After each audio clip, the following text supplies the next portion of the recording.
নমস্কার, শুভ সন্ধ্যা সকলকে। শীতকাল হলো সব থেকে ভদ্রকাল।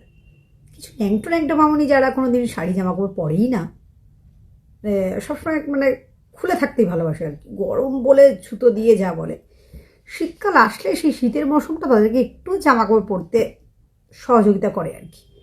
যদিও যাদের ঠান্ডা লাগবে না খুলে দেখানোর স্বভাব, তাদের কাছে কোনো কিছুতেই উইন্টার বলো আর 10 ডিগ্রি বলো 9 ডিগ্রি বলো, তারা খুলেই থাকবে। না, ইদানিং বিয়েবাড়ি পড়েছে, রাস্তার ধারে বাড়ি হওয়ার সুবাদে একটু তাড়ালেই দেখতে পাই যে কী হারে মানুষ যাচ্ছে। তার মধ্যে সেই মামনিরা, সে বিয়েবাড়ি বলে সেই একই পোশাক তারা পরবেই। আর ঠান্ডা তাদেরকে কাবু করতে পারবে না, সামান্য ঠান্ডা তাদেরকে কাবু করার মতো ক্ষমতা রাখেও না। তো একটাই আমার প্রশ্ন মাথায় ঘোরে যে জামা কাপড় খুললে কি বিয়েবাড়িতে কিছু বিশেষ প্রায়োরিটি পাওয়া যাবে? হ্যাঁ, আমরা জানি কি বিয়েবাড়িতে যাব, খাবো দাবো, বউ দেখবো, একটু সেলফি টেলফি তুলবো। উইন্টারের মধ্যেও কিন্তু পোশাকের ভ্যারিয়েশন অনেক আছে।